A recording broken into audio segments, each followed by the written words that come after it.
goodbye dependence on city water to grow my vegetation, because I'm reusing my city water, turning it into Greywater, and it's supporting my food forest.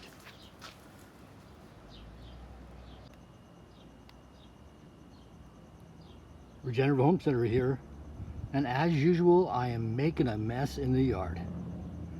This time it's all about Greywater and multi-purpose Greywater basins. We've got 3 of them, and they're deep, and they're going to be really fun. From garden waste to garden gold, sunken composting boxes offer more ideal conditions in desert-like conditions. Let's follow the line. They're perfectly balanced, just simple 1.5-inch pipe.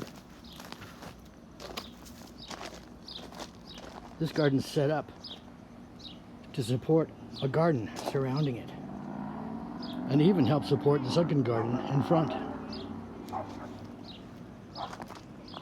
On along the pipes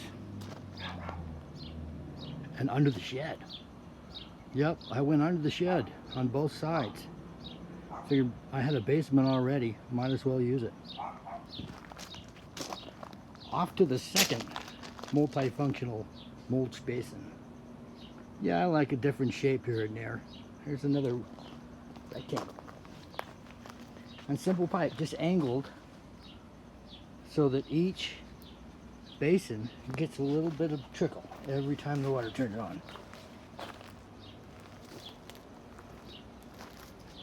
A little bit of reinforcing wood in the bottom is going to help make this material stay in place while it dries. After that, I'm going to go ahead and fill it up with composted wood chip and a bunch of other additives that I'll share along with you. Let's go under the shed. What do we got going on there? Well, at first I was thinking have a pump, have a barrel, have it flush, but you know, that's a lot of effort, so it's an expense. It's even power. Is it going to be light enough in here for you? Probably not. Taking out the floor, dug about 4 feet, 4 by 6 I'd say, 4 wide, 6 long, and those white parts, that's the ABS line. It just went right under the foundation of the shed and out the other side. And there's that extra water line that I still got to run under the shed. But here it is, on its way into the home. Yeah, I've got 2 sinks and 1 laundry machine on this bad boy. That's a 1/2 inch more than what I need, as far as I have a 2-inch pipe going on here and 1 3/4 as far as the plumbing goes. Yeah, we went under the concrete with a little bit of water, a little bit of more water helped me get under the shed. Ran that extra line for the quail coop, soon to be.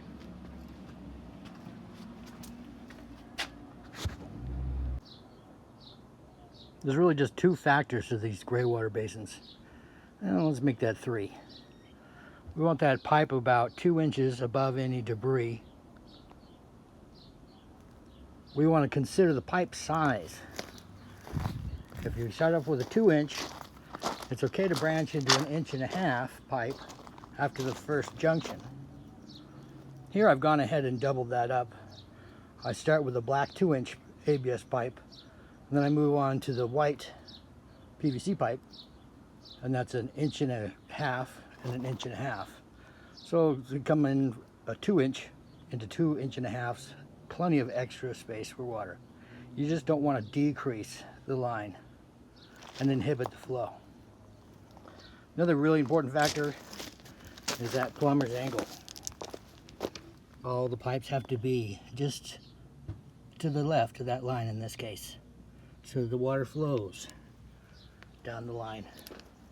and trickles into each sunken greywater basin.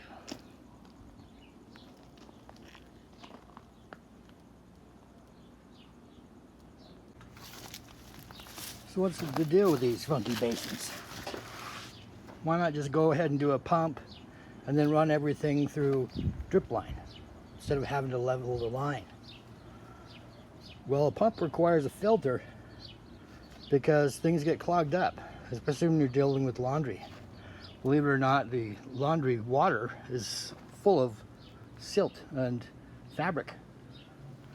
You'll quickly clog up a drip system that doesn't already have a filter, and with the filter comes a pump and an extra expense. So this is just open pipes, level at the right level, dripping onto mulch beds, feeding the surrounding vegetation. In this case, these 3 native trees and this hungry fig tree. I decided on this configuration in the front yard here for a couple of reasons. Well, according to my mapping, these are very shady areas, so they're not going to have high evaporation zones. And also, of course, they're close to hungry trees, but not too close. I had to cut a few roots on the way, but I tried to leave as many as I could that'll support that hungry fig tree. But if I went too close to the tree on any side other than really over here, I was just going to be cutting roots hard, and the tree would have really suffered. It may certainly suffer, but that's a fig tree that just bounced right back for you.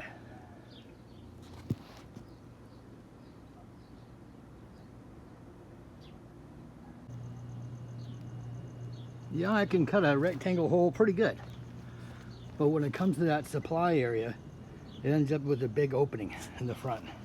Especially in this case, because I adjusted the line to the right a little bit.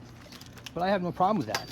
And I'll just take a chunk of wood that I broke off, and we'll stick it in the hole. And then thanks to this partially clay soil, we'll stick it just like that above these pipes. These pipes have been set just right, so each one gives a little bit of moisture into the pile. And so now we can backfill this area. It'll get hard enough, and then I can pull this wood away, and I'll have a relatively good line on the inside.